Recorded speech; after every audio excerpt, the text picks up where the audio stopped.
Welcome back दोस्तों। आज हम लोग सॉल्व करेंगे चैप्टर सर्कल की एक्सरसाइज 12C और 12C के क्वेश्चन नंबर 16 से स्टार्ट करेंगे। तो क्वेश्चन 16 कह रहा है in the given figure A B and C D are two parallel chords of a circle if B D E and A C E are straight line intersecting at E prove that triangle A E B is isosceles triangle. देखो हमें यहाँ prove करके दिखाना है कि जो ए E B है ये ट्रायंगल है आइसोस्केलेस ट्रायंगल, ठीक है। और यहाँ पर क्वेश्चन कह रहा है बी डी ई, जो बी डी ई ये हमारी स्ट्रेट लाइन है और ए सी ई ये भी हमारी स्ट्रेट लाइन है, ठीक है। और यहाँ पर कह रहा है जो ए बी है और जो यहाँ पर सी डी है ये दोनों आपस में पैरेलल है और ये क्या है, कॉर्ड है हमारी, ठीक है। इतनी बात क्लियर है। तो इसमें जो भी गिवन है वो हम लोग लिख लेते हैं। पहले गिवन में क्वेश्चन कह रहा है कि हमारे पास क्या है, ए बी, ठीक है। तो यहाँ पे लिखा हमने ए बी पैरेलल है किससे, सी डी से। तो A B parallel C D हो गई। और हमें यहाँ पर प्रूफ क्या करना है, हमें प्रूफ करना है कि जो हमारा ट्रायंगल है ए ई बी, यहाँ पर कर दिया A E B is a isosceles triangle. Isosceles ये हमें प्रूफ करना है। तो बहुत सिंपल सा क्वेश्चन है। देखो आइसोस्केलेस ट्रायंगल में क्या होता है कि अपोजिट साइड जो होती है ना वो आपस में पैरेलल होती, सॉरी सेम होती, इक्वल होती है। तो जब हमने अगर इसमें बीई और एई को आपस में इक्वल प्रूफ कर दिया तो इसका मतलब ये हो जाएगा ये हमारे आइसोस्केलेस ट्रायंगल है। क्योंकि आइसोस्केलेस ट्रायंगल में दो साइड जो होती है ना वो इक्वल होती हैं। तो हम ये वाली साइड और ये वाली साइड आपस में पैरेलल इक्वल प्रूफ कर देंगे, ठीक है। तो चलो इसको हम लोग प्रूफ करते हैं। तो यहाँ पर ना सबसे पहले देखो, यहाँ पर हमें दिख रहा है कि हमारे पास जो ए बी डी सी है, ए बी डी सी ये क्या है, ये हमारी साइक्लिक क्वाड्रिलैटरल है। देखो कैसे पता चला, यहाँ पर देखो ये सर्कल है, सर्कल के सर्कमफ्रेंस में इसके चारों वर्टिसेस टच कर रहे हैं। तो इसका मतलब ये हो रहा है ये जो हमारा क्वाड्रिलैटरल है ये साइक्लिक क्वाड्रिलैटरल है। तो यहाँ पे लिखेंगे ए बी सी डी, ठीक है, is the cyclic quadrilateral, CLIC quadrilateral, ठीक है। इतनी बात क्लियर होगी। अब ये क्वाड्रिलैटरल है साइक्लिक, तो इसका मतलब क्या हो रहा है, इसके जो अपोजिट साइड है उसका जो सम होगा 180 डिग्री के बराबर होगा। मगर हमें अभी यहाँ पर अपोजिट साइड से कोई मतलब नहीं रखना है। यहाँ पर हम बताएंगे कि जो हमारे पास ये वाला एंगल बन रहा है, एंगल कौन सा है, ये एंगल है हमारा ECD। ये हमारा क्या है, ये हमारा एक्सटीरियर एंगल है। और वैसे ये वाला एंगल हमारा क्या है, एक्सटीरियर एंगल। एक्सटीरियर एंगल क्या, जो एंगल हमारे इस ABCD से बाहर बन रहा है ना, मतलब इस साइक्लिक क्वाड्रिलैटरल से बाहर बन रहा है, उसको हम लोग एक्सटीरियर एंगल बोलते हैं। अब एक्सटीरियर एंगल में क्या होता है कि इसके जो अपोजिट इंटीरियर एंगल होता है वो इक्वल होता है साइक्लिक क्वाड्रिलैटरल में। तो यहाँ पर हम लोग बोल सकते हैं कि हमारे पास जो ये वाला एंगल है, ठीक है, वो हमारा इक्वल होगा इस वाले एंगल से, क्लियर है। और जो हमारा ये वाला एंगल है वो इक्वल होगा इस वाले एंगल से। तो हम लोग यहाँ पर लिखते हैं जो हमारा एक्सटीरियर एंगल है, एक्सटीरियर एंगल हमारे पास है ED और C, ठीक है। EDC जो एक्सटीरियर एंगल वो इक्वल किसके होगा, इस वाले एंगल से, ए वाले से, क्योंकि अपोजिट एंगल से ये आपस में इक्वल होते हैं, ठीक है। और यहाँ पर जो हमारा दूसरा एक्सटीरियर एंगल है वो है ECD। यहाँ लिख दिया हमने E, ये हो गया C, ये हो गया D। ये हमारा बराबर हो जाएगा इस वाले एंगल से, एंगल B से। तो हमने यहाँ पर एंगल B कर दिया। इतनी बात क्लियर हो गई। देखो साइक्लिक क्वाड्रिलैटरल में एक्सटीरियर एंगल बराबर होता है इंटीरियर अपोजिट एंगल से।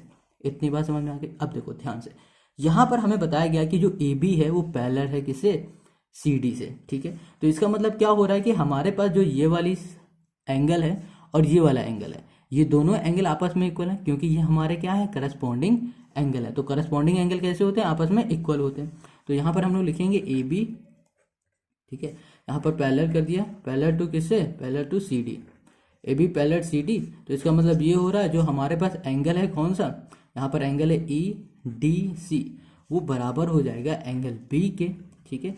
यहाँ पर लिखेंगे करस्पॉन्डिंग एंगल, करस्पॉन्डिंग एंगल।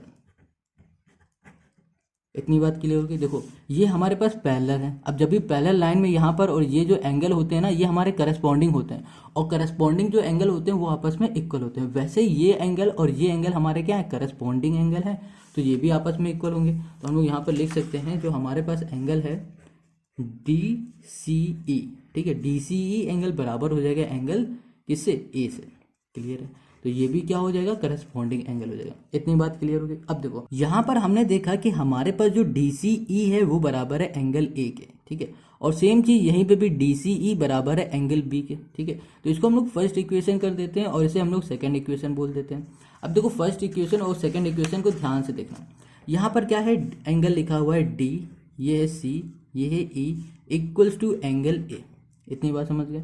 अब देखो यहाँ पर भी है ई सी डी है, या फिर डी सी ई बोलो या फिर ई सी डी बोलो, एक ही बात है, ठीक है।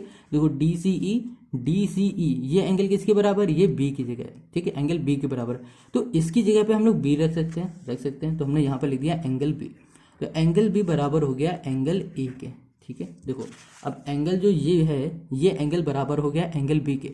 जब हमारे एंगल सेम होते हैं तो इसके अपोजिट साइड भी सेम होती। तो इसका मतलब ये हो रहा है, ये अपोजिट साइड इसकी ये और इसकी ये अपोजिट साइड आपस में क्या होगी, इक्वल होगी। तो हम लोग यहाँ पर लिख सकते हैं कि जो हमारी बी ई है, ये साइड बराबर हो जाएगी ए ई साइड के। अब हमें क्या बताना था कि आइसोस्केलेस ट्रायंगल है, और आइसोस्केलेस ट्रायंगल में हमारी दो साइड आपस में इक्वल होती है। तो हमने दोनों साइड आपस में इक्वल करके दिखा दी। तो हम लोग बोल सकते हैं जो हमारा ट्रायंगल है ए ई बी क्या है, वो इज अ आइसोस्केलेस ट्रायंगल, ठीक है। इतनी बात क्लियर हो गई। और ये हो गया क्वेश्चन नंबर 16 का सॉल्यूशन। बहुत इजी क्वेश्चन है। अब हम लोग करेंगे question number 17। Question 7, in the given figure angle B A D equals to 75, angle D C F equals to X and angle D E F equals to Y, find the value of X and Y. हमें देखो यहाँ पर x की value find करनी है और y की value find करनी है। बहुत सिंपल सा क्वेश्चन है। अभी यहाँ पर ध्यान से देखो, ये क्या है b, ये a b c d, ये क्या है, ये हमारे साइक्लिक कोऑर्डिनेटर है, ठीक है। और यहाँ पर देखो तुम c f e d, ये भी हमारी क्या है, साइक्लिक कोऑर्डिनेटर है। क्यों साइक्लिक कोऑर्डिनेटर है, क्योंकि देखो ये हमारा सर्कल है और सर्कल में इसकी चारों वर्टिसेस टच कर रही हैं, तो ये साइक्लिक कोऑर्डिनेटर हो गया। सेम चीज इसमें भी है। अब चाहो तो क्या करो, सबसे पहले हमें क्या निकालना है, x और y, ये दोनों हमें फाइंड करने हैं, ठीक है। तो हम लोग सबसे पहले x को फाइंड करेंगे। तो हमें यहाँ पर पता है कि हमारे पास प्रूफ में आते हैं, हमें पता है कि, चलो इसमें गिवन भी लिख देते पहले। तो गिवन क्या है, यहाँ पर गिवन है हमारे पास एंगल बी ए डी, ठीक है, वो है 75, बस यही गिवन है और कुछ नहीं गिवन है। और हमें यहाँ पर फाइंड क्या करना है, हमें फाइंड करना है यहाँ पर एंगल x और y, ये दोनों फाइंड करना है। तो चलो इसे प्रूफ करते हैं। बहुत सिंपल सा क्वेश्चन है। तो प्रूफ में हमें पता है कि हमारे पास जो एंगल जो ए बी सी डी है, वो क्या है, ये साइक्लिक कोऑर्डिनेटर है। तो यहाँ पे लिखा है A B C D is a cyclic coordinator,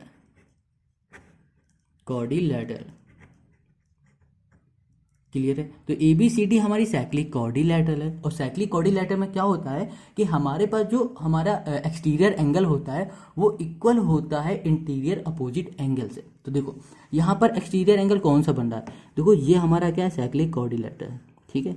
अब इस साइक्लिक कोऑर्डिनेटर में हमारा एक्सटीरियर एंगल ये वाला बन रहा है, तो ये एंगल बराबर होगा इस वाले एंगल से, क्योंकि ये हमारा एक्सटीरियर एंगल है और इसके इंटीरियर अपोजिट एंगल कौन सा है, ये, ठीक है। तो हम लोग लिख सकते हैं जो हमारे पास एंगल है कौन सा, यहाँ लिख दिया डी सी एफ, वो बराबर हो जाएगा एंगल किस वाले से, ये हो जाएगा बी ए डी से। तो यहाँ पे लिख दिया बी, ये हो गया ए, ये हो गया डी, क्लियर हो गया।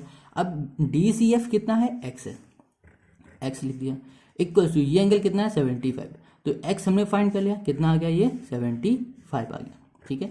तो यहाँ पर हमने 75 कर दिया। अब फिर से देखो ध्यान से, यहाँ पर तुम्हें दिख रहा है डी सी एफ ई, ये क्या दिख रहा है, ये भी एक दिख रहा है साइक्लिक कोऑर्डिनेटर दिख रहा है, ठीक है। तो यहाँ पर लिख देते हैं डी सी और यहाँ पर कर दिया F E is a cyclic coordinator.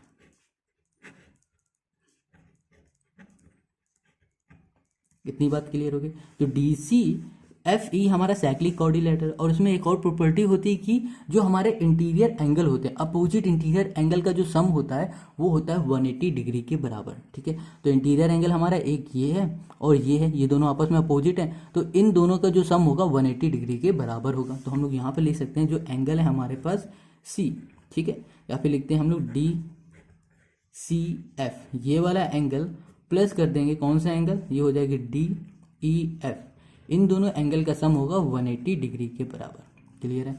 अब देखो DCF कितना, DCF हमारा क्या था, ये x था ना, तो x कितना था 75, तो यहाँ पर लिख दिया हमने 75 प्लस हमने कर दिया ये हमारे पास क्या है y है, तो यहाँ पर हमने लिख दिया सीधे y इक्वल्स टू कर दिया 180।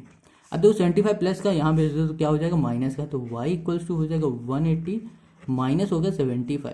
इन दोनों को हम लोग माइनस कर दें तो कितना आ जाएगा, ये आ जाएगा 105। तो ये कर दिया 105। तो ये हो गया इस क्वेश्चन का सल्यूशन। ठीक है, तो क्वेश्चन नंबर 17 का ये हो गया आंसर। बहुत सिंपल है, एक्स और वाई हमें निकालना था, तो ये हमने फाइंड कर लिया।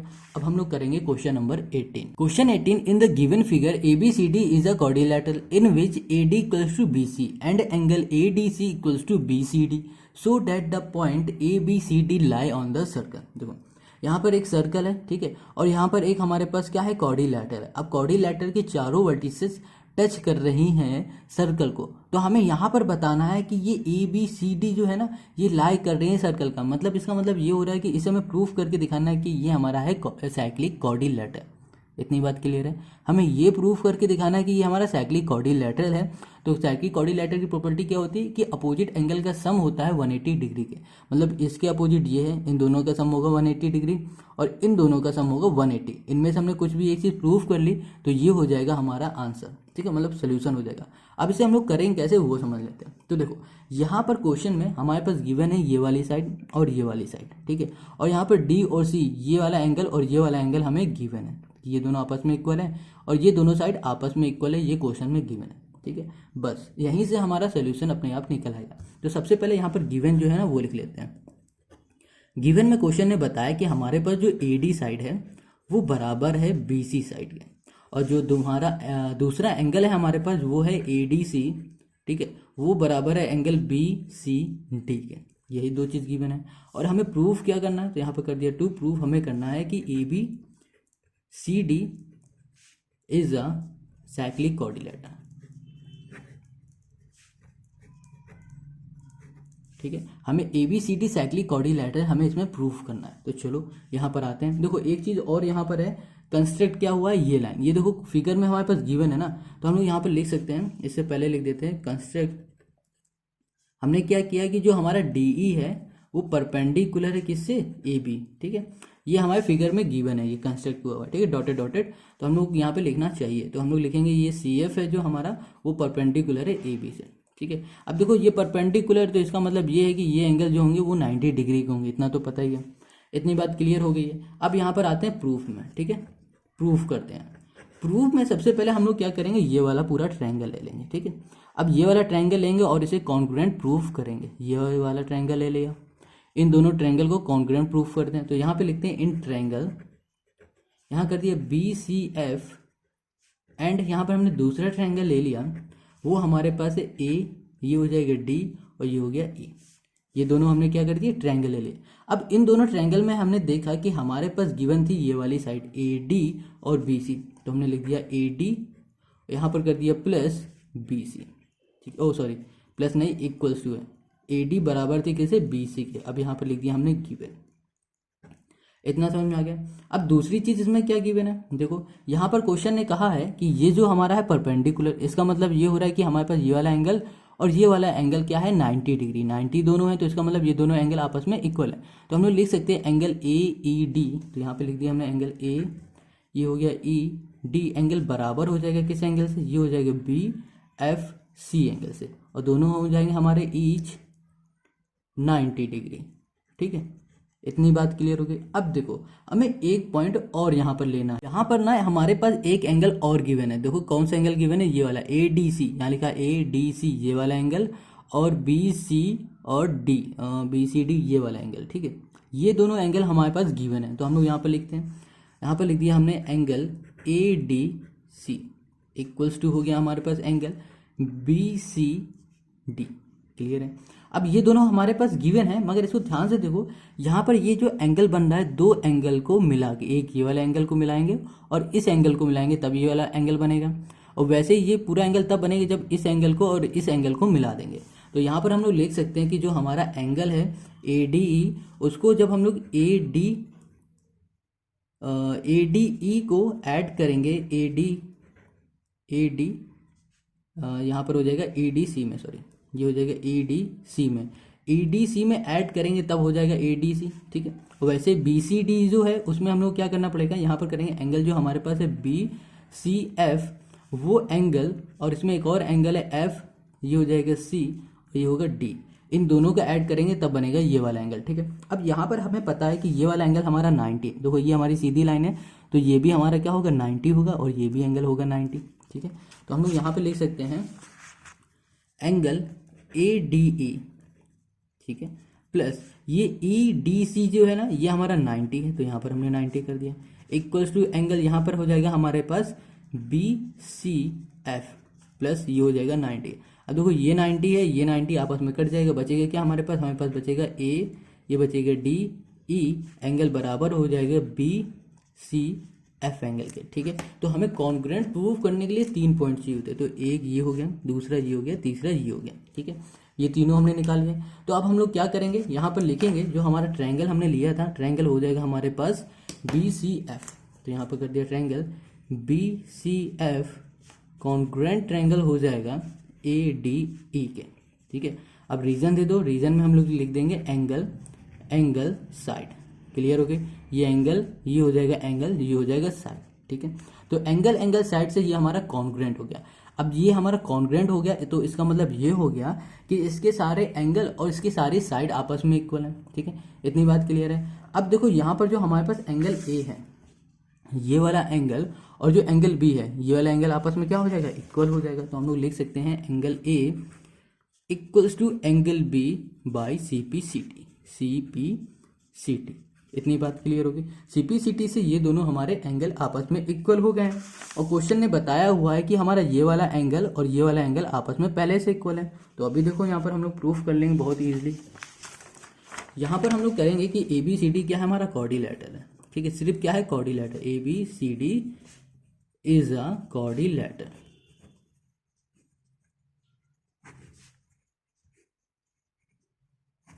अब देखो ध्यान से समझना, अभी हमने क्या बताया कि CPCT से ये वाला एंगल और ये वाला एंगल आपस में इक्वल हो गया।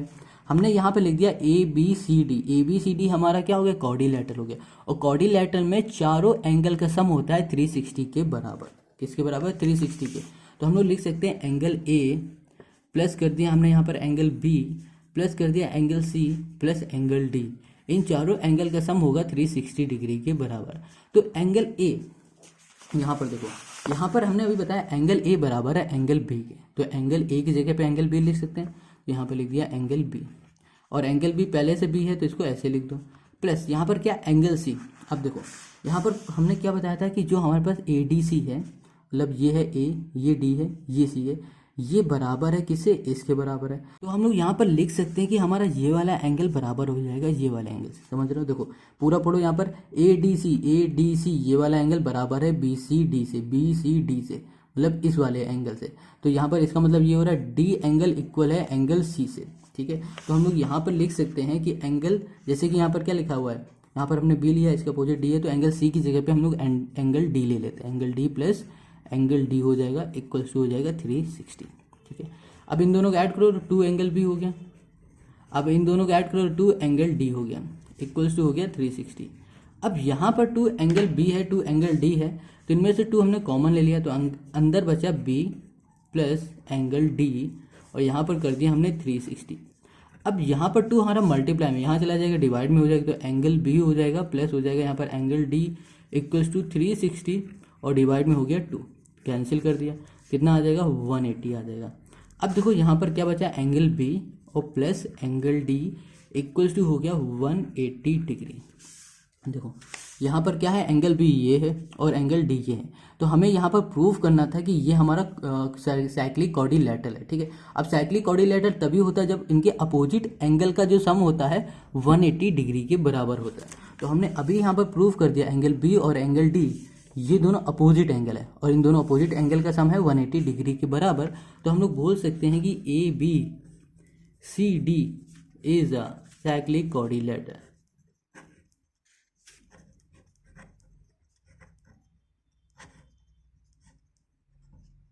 क्लियर हो गया। तो ये हो गया क्वेश्चन नंबर 18 का हमारा सॉल्यूशन, ठीक है। बहुत सिंपल सा क्वेश्चन है, बस थोड़ा सा लॉजिक इसमें समझना पड़ेगा। तो अब आते हैं क्वेश्चन नंबर 19 में। Question 19, prove that the perpendicular bisector of the side of a cyclic quadrilateral are congruent. अब देखो इसमें जो फिगर दिख रहा है ना, वो हमें खुद से बनाना है। तो हम लोग क्या करते हैं, पहले फिगर को समझ लेते हैं, फिर क्वेश्चन को भी समझेंगे।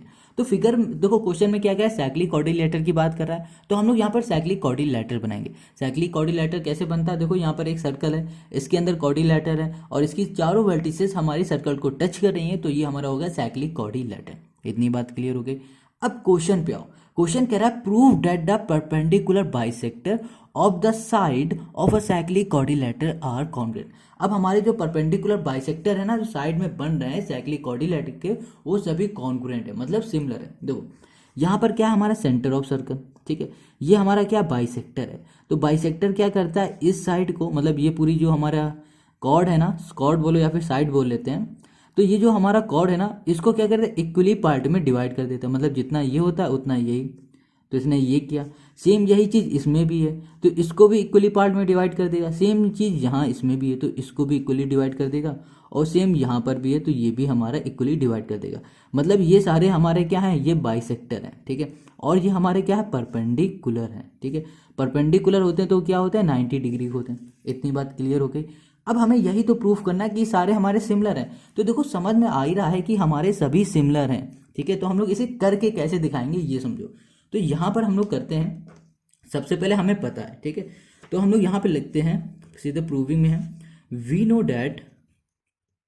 इसमें सिर्फ हमें स्टेटमेंट देनी और कुछ भी नहीं देना। रफली अगर समझना चाहो तो यहाँ पर समझ लेते हैं। जैसे कि यहाँ पर क्या है, पीओ है, पीओ हमारा क्या है, परपेंडिकुलर किससे हो जाएगा, ए बी से, ठीक है, ए बी से परपेंडिकुलर हो रहा है। सेम वैसे ही अगर इसकी बात करो ओ क्यू से, तो यह हमारे पास ओ क्यू है, ये भी परपेंडिकुलर है बी सी से।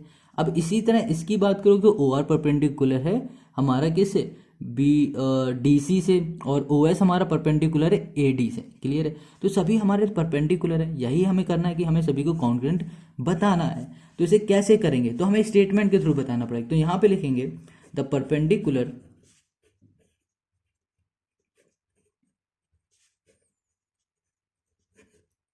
perpendicular bisector of a chord passes through the center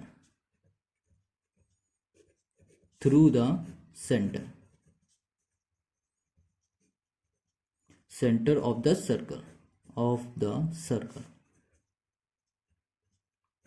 clear हो गई इतनी बात। अब देखो इतना तो हमें पता है कि हमारे जो परपेंडिकुलर बाइसेक्टर हैं सेंटर से जा रहे हैं, मतलब यहाँ से निकल रहे हैं, वो कहाँ पर है, यहाँ पर परपेंडिकुलर हमारा बन रहा है, ठीक है, ये तो हमें पता ही है। अब आगे एक और स्टेटमेंट दे देते हैं। सिंस यहाँ पर हमारा जो स्टेटमेंट होगा, जो ए बी साइड है ना, कॉर्ड बोलो या फिर साइड बोलो, और जो हमारे पास बी सी साइड है, और हमारे पास जो सी डी साइड है, और जो ए डी साइड है, ठीक है, ये हमारे जो चारों साइड है, ठीक है, आर द कॉर्ड, ठीक है, यहाँ पर हमारे क्या है, कॉर्ड्स हैं। सो कॉर्ड्स किसकी हैं, ऑफ अ सर्कल कर देते हैं, ऑफ अ सर्कल। क्लियर है, तो यहाँ पर जो हमारे पास है ओपी या फिर पीओ बोलो या फिर क्यू ओ बोल देते हैं, ठीक है, आर ओ हो गया हमारे पास, और हमारे पास एस ओ हो गया। ये चारों हमारे क्या है, पास थ्रू द सेंटर, सेंटर से पास हो रही ना, तो यहाँ पे लिख देते हैं पास थ्रू, तो देखो पास through the centre, pass through the centre, ठीक है। क्लियर हो गई इतनी बात। अब देखो यहाँ पर जो हमारे पास पी ओ है, और जो हमारे पास क्यू ओ है, जो हमारा आर ओ है, एंड जो हमारे पास है एस ओ, ठीक है, एस ओ आर कॉन्करेंट, मतलब सभी आपस में सिमिलर हैं। यहाँ पर कर दिया कॉन्करेंट। इतनी बात क्लियर हो गई। ये सभी हमारी क्या है, सिमिलर है। जब हमें ये सभी सिमिलर है तो हमें सिमिलर बोलो या फिर कॉन्करेंट बोलो, बात एक ही है। तो हम लोग सिंपल से यहाँ पे लिख सकते हैं hence the perpendicular bisector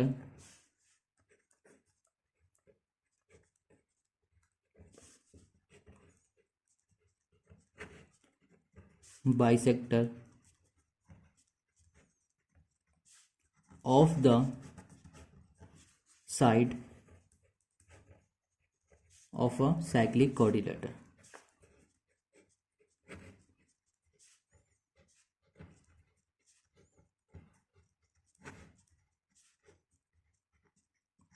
are concurrent।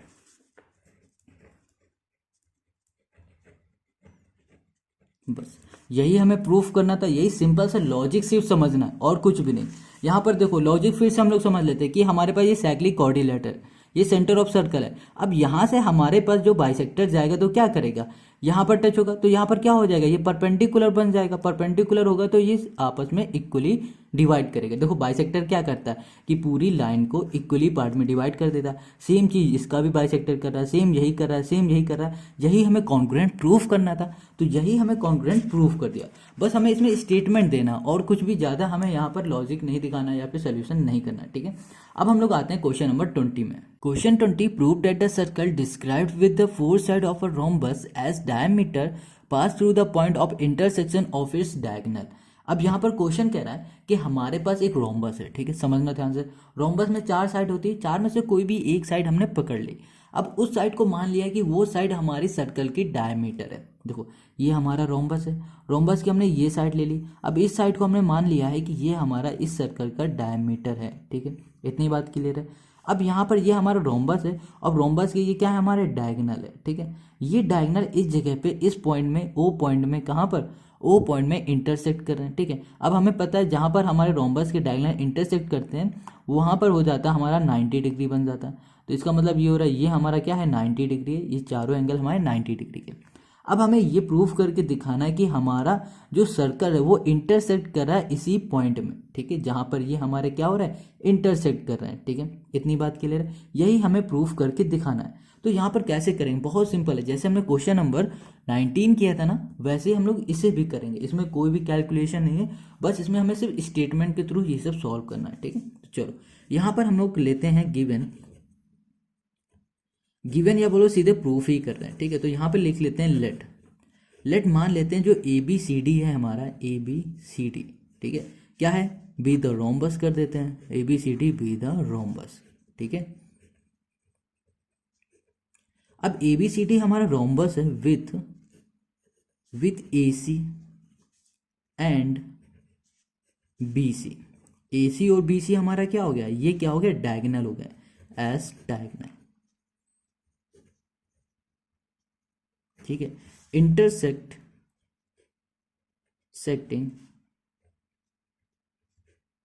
Intersecting at point O। अभी हमने बताया कि हमारे जो डायगोनल है रोम्बस के वो किस पॉइंट में इंटरसेक्ट कर रहे हैं, O पॉइंट में इंटरसेक्ट कर रहे हैं, ठीक है। इतनी बात समझ में आ गई। अब देखो यहाँ पे हम लोग लिखेंगे the diagonal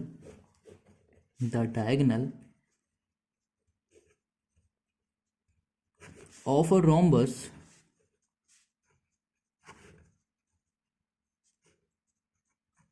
bisect each other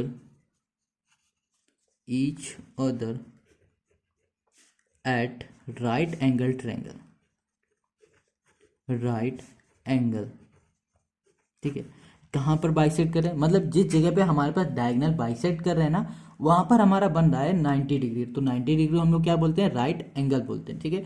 तो हम लोग लिख सकते हैं जो हमारे पास एंगल है कौन सा, यहाँ पर है AOB, ये वाला एंगल, और हमारे पास जो चारों एंगल है ना, जैसे BOC ये एंगल, और हमारे पास एंगल है COD ये वाला एंगल, और जो हमारा एंगल है AOD ये एंगल, ये चारों एंगल हमारे हैं 90 डिग्री के। क्लियर है इतनी बात। अब हमें क्या करना है, आगे सर्कल में आते हैं। तो सर्कल की बात करते हैं, तो यहाँ लिखते हैं circle with AB BC CD and DA as diameter, ठीक है,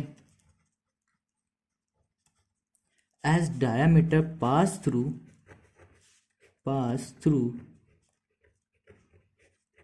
O। अब देखो, अब हमने कहा कि हमने यहाँ पर लिया हुआ है कि इसकी जो साइड है AB, इस साइड को ले लिया है, और यहाँ पर हम सर्कल बना रहे हैं और वो इंटरसेक्ट कर रहा है O पॉइंट में, ठीक है। तो यहाँ पर बन रहा है 90 डिग्री। अगर हम लोग क्या कहते हैं कि हमारे पास ये वाली साइड होती BC, तो BC को हम लोग क्या मान लेते हैं, डायमीटर मान लेते हैं सर्कल का। तो यहाँ से हम लोग अपना सर्कल बना देते हैं, ठीक है। तो हम लोग इंटरसेक्ट कहाँ कराते हैं, इसी पॉइंट में कराते हैं जहाँ पर हमारे दोनों डायगोनल इंटरसेक्ट कर रहे हैं, ठीक है। सर्कल को इंटरसेक्ट यहाँ पर कराना है। तो जब यहाँ पर हमारा इंटरसेक्ट कर रहा है तो ये क्या बन रहा है, 90 डिग्री। अब हमें पता है सर्कल के अंदर, देखो जैसे ये सर्कल है, सर्कल के अंदर हमारा ये डायमीटर हो गया। अब इस डायमीटर में और यहाँ पर हमारा जो एंगल बनता है सर्कल को टच करते हुए वो बनता है 90 डिग्री का, और 90 डिग्री बनता है तो हम लोग क्या बोलते हैं उसे, उसे बोलते हैं सेमी सर्कल बोलते हैं। तो यहाँ पर लिखेंगे angle in a semi circle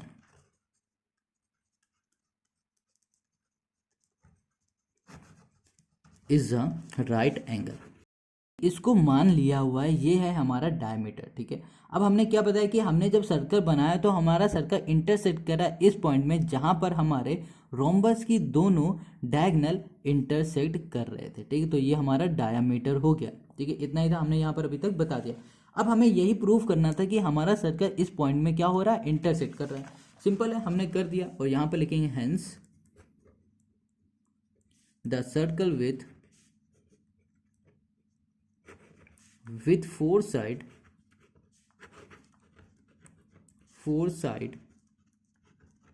of a rhombus as diameter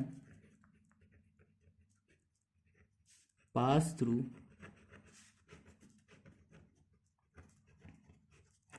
O, ठीक है। तो यहाँ लिखेंगे द पॉइंट ऑफ इंटरसेक्शन